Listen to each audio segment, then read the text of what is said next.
Let's say that I'm working in a restaurant and I'm making $10 per hour, but on top of my hourly wage, I also get tips each hour. So this entire expression, you can view this as how much I might make in a given hour. Now, you might also realize that the number of tips or the amount of tips I might make in an hour can change dramatically from hour to hour. It can vary. 1 hour, it might be lunchtime, get a lot of tips. People might get some big ticket items. The next hour, I might not have any customers, and then my tips might be really low. So the tips part right over here, we consider that, the entire word, we consider that to be a variable.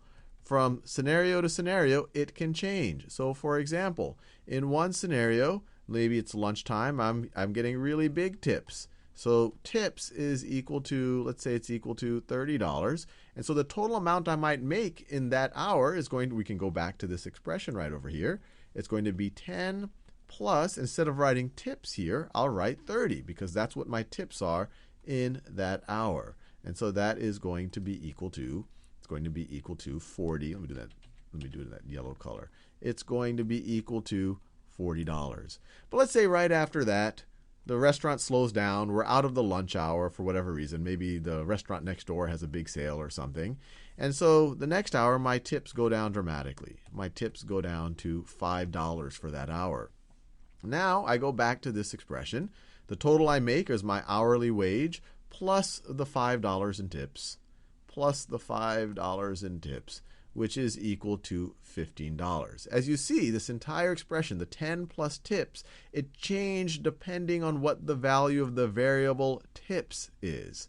Now, you won't see whole words typically used in algebra as variables. We get lazy, and so instead we tend to use just easier to write symbols. And so in this context, we, instead of writing tips, maybe we could have just written 10 plus t, where t represents the tips that we get in an hour. And so then we would say, okay, what happens when t is equal to 30? Well, if t is equal to 30, then we'd have, let me write, so what happens when t is equal to 30? Well, then we have a situation, t is equal to 30. This evaluates to 10 plus 30, which would be 40. What would happen if t is equal to 5?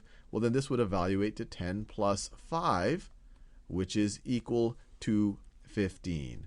Now, I want to be clear. We didn't even have to use t. We didn't even really have to use a letter, although in traditional algebra, you almost do use a letter. We could have written it as 10 plus x, where x is your tips per hour. X might not be as natural. It's not the first letter in the word tips. Or you could have even written 10 plus star, where you could say star represents the number of tips in an hour. But it just might have not made as much intuitive sense. But hopefully this gives you a general idea of just what a variable is. All it is a symbol. All it is a symbol that represents a symbol that represents varying values. And that's why we call it a variable.